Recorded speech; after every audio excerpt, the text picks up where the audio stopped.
ഏറ്റവും പുതിയ medical science world health organisation പറയുന്ന ഏറ്റവും പുതിയ പഠനത്തിൻ്റെ അടിസ്ഥാനത്തിൽ ഓരോ 10 വർഷം കഴിയുമ്പോഴും ജനറേഷനുകൾ തമ്മിൽ ബുദ്ധി കൂടി വരുന്നുണ്ട്. 10 വർഷം കഴിഞ്ഞിട്ടുള്ള ജനറേഷന് 10 വർഷം മുമ്പെയുള്ള ജനറേഷനേക്കാളും 1.1% ബുദ്ധി കൂടണം. അങ്ങനെയാണ് മനുഷ്യന്മാർ. പക്ഷേ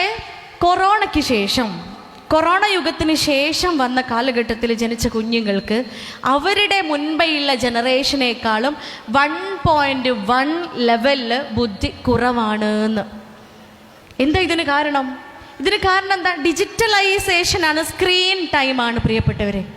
നമ്മൾ ശ്രദ്ധിക്കേണ്ട ഒന്നാണ് സ്ക്രീൻ ടൈം. അത് വളരെ ഇമ്പോർട്ടൻ്റ് ആയിട്ട് നമ്മൾ കാണണം. മൊബൈൽ ഫോൺ അത്രയും നമ്മുടെ മക്കളുടെ തലച്ചോറിനെ കാർന്ന് തിന്നുന്ന ഒന്നാണ് മൊബൈൽ ഫോൺ.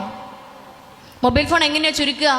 2 വയസ്സ് വരെയുള്ള കുഞ്ഞുങ്ങൾക്ക് മൊബൈൽ ഫോൺ കൊടുക്കുകയേ ചെയ്യരുത്.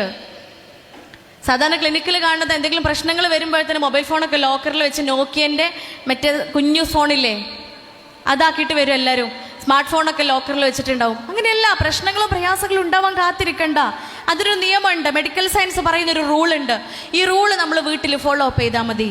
പൂർണ്ണമായിട്ട് മൊബൈൽ ഫോണിനെ ഇല്ലാതെയാക്കുകയല്ല, ഒഴിവാക്കുകയല്ല ചെയ്യേണ്ടത്. അവർ ഇല്ലിറ്ററേറ്റഡ് ആയിപ്പോൾ, ഔട്ട്ഡേറ്റഡ് ആയിപ്പോൾ നമ്മളെ കുഞ്ഞുങ്ങൾ. കാരണം എല്ലാ അറിവും ആ വിരൽ തുമ്പിലുള്ള മൊബൈൽ ഫോണിലാണ് ഉള്ളത്. അതൊരു ടൈമുണ്ട്, ലിമിറ്റ് ഉണ്ട്. 2 വയസ്സ് വരെയുള്ള കുഞ്ഞുങ്ങൾക്ക് ഒരിക്കലും മൊബൈൽ ഫോൺ കൊടുക്കരുത്. സ്ക്രീൻ അവർക്ക് കാണിച്ചു കൊടുക്കുകയേ ചെയ്യരുത്. കരഞ്ഞോട്ടെ, ചിലപ്പോൾ പൂപ്പി കാണാതെ ഭക്ഷണം കഴിക്കൂല, കാത്തു കാണാതെ ഭക്ഷണം കഴിക്കൂല എന്നുണ്ടെങ്കിൽ കഴിക്കണ്ട. ഒരു നേരം കുട്ടി കഴിക്കണ്ട.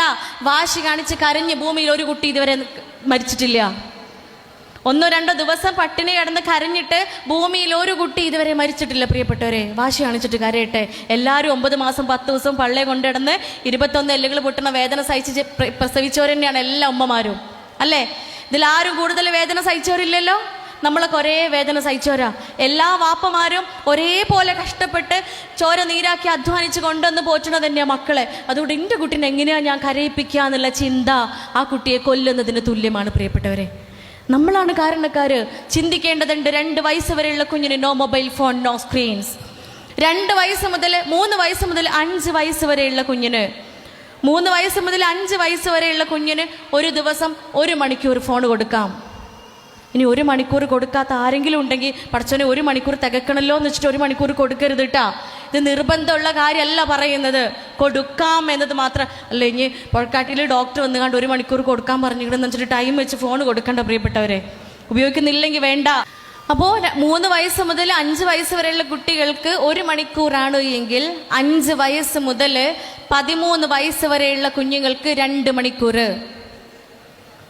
2 മണിക്കൂർ മാത്രമാണ് ഫോൺ കൊടുക്കേണ്ടത്. ഈ 2 മണിക്കൂർ എല്ലാം അതിൽ പെടും. ക്ലാസ് കേൾക്കാനാണ് എങ്കിൽ, ട്യൂഷൻ ക്ലാസ് കേൾക്കാനാണ് എങ്കിൽ, ഹോംവർക്ക് നോക്കാനാണ് എങ്കിൽ, എൻ്റർടൈൻമെൻറ്റിന് വേണ്ടിയിട്ടാണ് എങ്കിൽ, എല്ലാത്തിനും കൂടെ ഹോൾ സ്ക്രീൻ ടൈമാണ് പറയുന്നത് 2 മണിക്കൂർ. അതിൽ കൂടുതൽ ഒരിക്കലും കൊടുക്കരുത്. അവിടെ ന്യൂറോൺസിനെ എഫക്റ്റ് ചെയ്യും, അവിടെ നാഡീവ്യൂഹത്തെ എഫക്റ്റ് ചെയ്യും. അത് അതിൻ്റെ പ്രവർത്തനങ്ങളെ സാരമായി ബാധിക്കും. അതാണ് ഇവിടെ സംഭവിച്ചത്. കൊറോണയ്ക്ക് ശേഷമുള്ള കുഞ്ഞുങ്ങൾക്ക് നമ്മളെക്കാളും അവരുടെ മാതാപിതാക്കളെക്കാൾക്കും 1.1% ബ്രെയിൻ കപ്പാസിറ്റി കുറഞ്ഞു. നമ്മൾ ചിന്തിക്കണം, നമ്മുടെ മക്കളാണല്ലേ. 13 വയസ്സിന് ശേഷമുള്ള ആളുകൾക്ക് 3 മണിക്കൂറാണ് ടൈം. 3 മണിക്കൂറിൽ കൂടുതൽ ഒരിക്കലും സ്ക്രീൻ ടൈം അലോ ചെയ്യരുത്. ഇതാണ് ബയോളജിക്കലി മെഡിക്കലി ഒരു മനുഷ്യന് സ്ക്രീൻ ടൈം ഉപയോഗിക്കാൻ പാടുള്ളൂ. അതിൽ കൂടുതൽ കൊടുക്കൂല എന്ന് നമ്മൾ അങ്ങോട്ട് നിർബന്ധം പിടിക്കണം.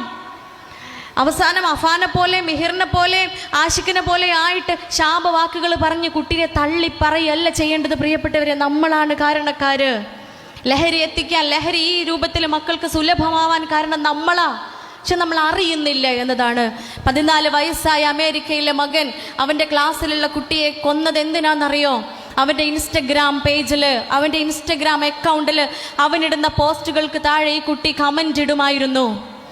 അച്ഛനെ കാണിച്ചു കൊടുക്കുക. പോലീസൊക്കെ പിടിച്ചു കൊണ്ടതിന് ശേഷം അച്ഛനെ കാണിച്ചു കൊടുക്കുകയാണ്. ഇൻസ്റ്റഗ്രാം എടുത്തിട്ട്, മൊബൈൽ ഫോൺ എടുത്തിട്ട് അച്ഛനെ കാണിച്ചു കൊടുത്തിട്ട് മകൻ പറയുന്നുണ്ട്, അച്ഛ എൻ്റെ ഇൻസ്റ്റഗ്രാം അക്കൗണ്ട് ഒന്ന് നോക്കൂന്ന്.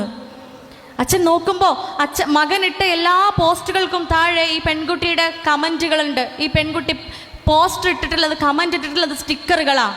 ക്യാപ്സൂളിൻ്റെയും കിഡ്നി പീയുടെയൊക്കെ ഷേപ്പിലുള്ള ഓരോ സ്റ്റിക്കറുകളാണ് ഇട്ടിട്ടുള്ളത് കമൻറ്റ്. ഉപ്പ ചോദിക്കുന്നുണ്ട്, അച്ഛൻ ചോദിക്കുന്നുണ്ട്, മോനെ നിൻ്റെ എല്ലാ പോസ്റ്റുകൾക്കും താഴെ ഇങ്ങനെ സ്റ്റിക്കറുകൾ കമൻ്റ് ഇട്ട കുട്ടി നിൻ്റെ കൂട്ടുകാരിയല്ലേ? നീയുമായി അത്രയേറെ അടുപ്പമുള്ളത് കൊണ്ടല്ലേ അവൾ ഇങ്ങനെ കമന്റ് ഇട്ടിട്ടുള്ളത്, എന്നിട്ട് എന്തിനാ ഇയോളെ കൊന്നത് എന്ന്. ആ കുട്ടി പറയുന്നുണ്ട്, അച്ഛനൊന്നും അറിയില്ല, ഷീ ഈസ് ബുള്ളിയിങ് മീ. അവൾ എന്നെ കളിയാക്കിക്കൊണ്ടിരിക്കുകയാണ്, അവൾ എന്നെ പരിഹസിച്ചു കൊണ്ടിരിക്കുകയാണ്. ആ സ്റ്റിക്കറുകളുടെ അർത്ഥം, ആ കിഡ്നി പീയുടെ വൻപയറിന്റെ ഷേപ്പിലുള്ള അല്ലെങ്കിൽ ക്യാപ്സ്യൂളിന്റെ ഷേപ്പിലുള്ള സ്റ്റിക്കറുകൾക്ക് അർത്ഥമുണ്ടായിരുന്നു പ്രിയപ്പെട്ടവരെ. വാപ്പയാണ് ഉമ്മയാണ് എന്ന് പറഞ്ഞ് അഹങ്കരിച്ച് നടക്കുന്ന നമുക്ക് അതിന്റെ അർത്ഥം അറിയില്ല.